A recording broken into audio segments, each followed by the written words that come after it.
Say what's going on, YouTube. Once again, it's your boy 16 to life. Yard down. Y'all already know what it is, man. I'm back with another story for y'all. But before I start, do me a favor. Hit that like, that subscribe, and that notification bell. That way, when I drop one of my stories, you can hop right on it if you want. Now, okay, this story right here, this is another one of my Montana stories, man. When I was out in Montana, I ran across a gang of pimps, players, you know what I'm saying, people from everywhere. You know, pickpockets, con men, gangsters, all type of shit.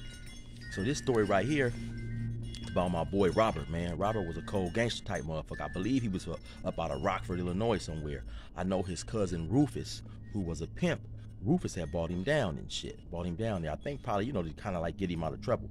I ended up, you know, meeting him. But then once I was in the county jail doing a little time, he was also in there for this particular shooting that I'm gonna tell y'all about. So, you know, me and him get to talking and shit. You know, he a cool dude, but I think he was about 37, 38, somewhere up in there, you know. And he told me basically like for the last, you know, 20-some years, maybe 23, 24 years, he'd probably only been out of jail about 9, 10 months in total. You know, he said he'd go to jail, you know, do 5, 6 years, come home, be home 30 days, catch another case, go back, do 4, 5 years, come back, stay out again another 2, 3 months. I remember him telling me one particular time he got out, you know, got cracked, done a gang of time. He said he wasn't ready to go back. So he went to trial. They found him guilty. When they found him guilty, he jumped up and tried to take off running. He said the sheriff told everybody to get down, the bailiff up in there. Bailiff started busting, boom, boom, boom. Shot him in the back, shot him in his thigh and in his calf. You know, he showed me where he had got shot, spent him around, knocked him all down and shit. You know, they pick him up, take his ass to jail, charge him with attempted escape, and knock some more time on him. So, actually, this was his second time being out in Montana. The first time he came down, you know, I'm out here in this California sun baking trying to get this story for y'all, man. But anyway, the first time he came down, I don't know how long he was down, maybe a few months, I can't remember. But I know at some point in time, his cousin Rufus had bought a Cadillac. Now, so Rufus only had the car maybe about a day, maybe about 5, 6 hours. I know it wasn't that long. He had just got the motherfucker. It was black, I believe, a Seville. Anyway, Coupe de Ville, I believe it was a Coupe de Ville. But anyway, so I'm out. I just happened to be outside the arcade bar. I see him and this other pimp, my pimp partner, Ice Cream. They racing. They flying down the street, going down 27, going down South Park. Maybe a few minutes later, they come back up, going up towards the airport, if anybody who's familiar with that area. Now, right when you're going, as you pass the arcade bar, it's some going up, it's some train tracks right there. So Ice Cream, he in the lead. He slowed down for the train tracks. Robert didn't slow down. He ran right into the back of him. Bam! You know, he had a big ass accident right there. Radiator blew all up. Car smoking and shit. He didn't fuck this shit up. So now every time I see Rufus is laughing and joking. He giggling and shit. So, you know, somebody went and got him. He ran over there, you know, mad as a motherfucker. He put that motherfucker on the bus and sent him back. So the next day I seen Rufus say, "Hey, what's going on, Chili? You know my cousin wrecked my car yesterday. I put his ass on the first thing smoking." You know, he was always laughing and shit. I remember another time, Rufus, he had 2 hoes. They had went out of state to do some hoeing or whatever. Now, for whatever reason, they got into it. I think the main hoe he had didn't like that he had got another hoe. She was mad about that. So they ended up getting into a fight. She stabbed him and shit, you know. So I see him later on. "What's going on, Chill? You know my bitch tried to kill me last night. She stabbed me. Look what the bitch done to me." So, you know, this dude is always laughing and joking and shit. So now this particular time, okay, Robert is back down again. So now I happen to be in jail doing some time. My house had got raided and shit. I'm doing a little time, serving a little sentence up in there, and he's in jail for this particular shooting that I'm talking about. Okay, so now on this particular day, he come into the arcade bar. He said, "Hey man, anybody seen Wayne?" Now Wayne was an Indian dude. Wayne was probably about 6'5", 6'6", big old tall motherfucker, you know. Big old giant dude. When he wasn't doing that dope, when he was doing that dope, he was about 215, 220. When he ain't doing the dope, I seen him a time or two get out of the pen. He probably 250, 260, big old motherfucker. So now also Wayne was a dope fiend. You know, he did burglaries and robberies and that type of shit. Or he hustled in probably a whole bunch of different ways. However he could get his bread. You know, I remember one particular time, matter of fact, my girlfriend called me crying, somebody had broke into her house, kicked the door in while she was at school, stole all her rings and shit. You know, a bunch of jewelry that I bought her, and they had stole the VCR. So she called me. So me, being in the street myself and shit, I'm assuming it is some dope fiend, you know, and I'm assuming that whoever did it can't take the shit to the pawn shop. I mean, well, you can, but if you do, you know, you got to leave out. They want an ID and all that shit just in case the shit come back stolen. They can easily track you down. So a motherfucker that's doing kicking robberies, they know this shit. They not going to take shit to the pawn shop. So I go to the arcade bar just on the, you know, just hoping that maybe somebody might have came through there. So when I go in there, I see my partner Ghost. Ghost is from Chicago, another real motherfucker, gangster type motherfucker. So I said, hey, Ghost, anybody happen to come through here trying to sell some rings?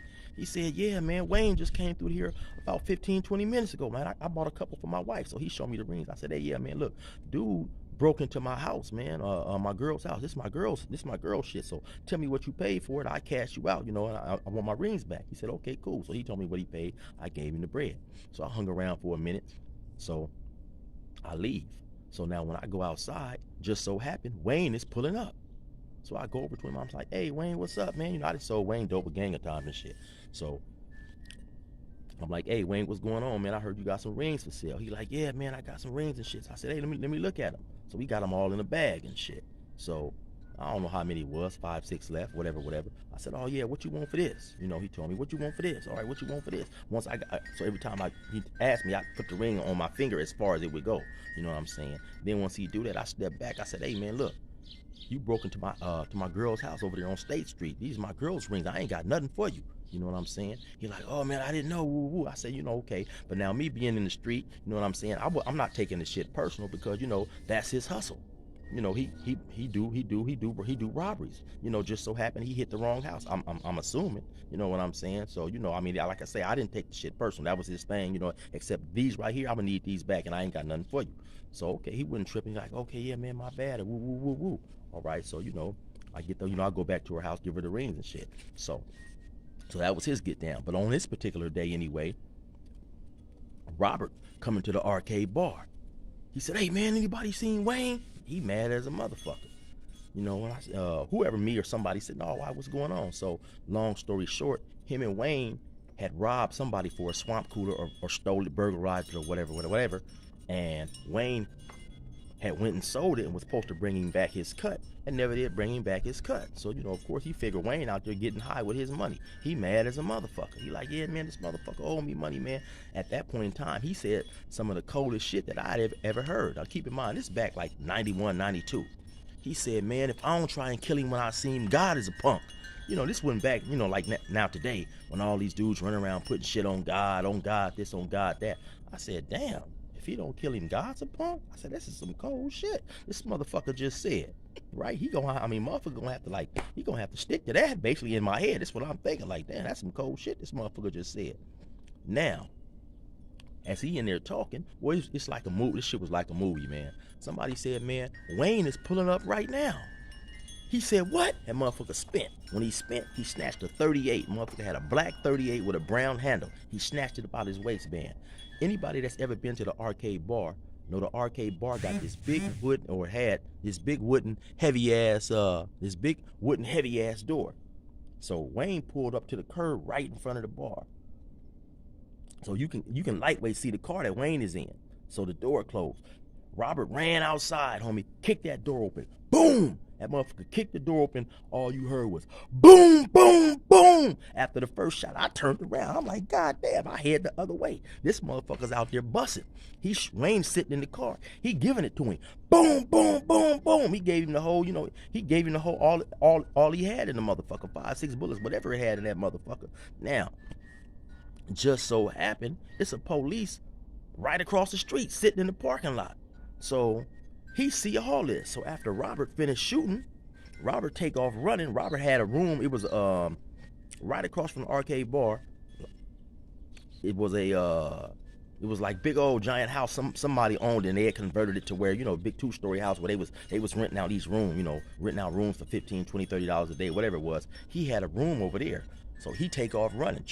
But like I say, the police is right there. The police is on his ass. So they slide on him, you know, they get over there on him, eventually get him, take him down, you know what I'm saying? So Everything, everything, the niggas, they got him point blank basically for the shit.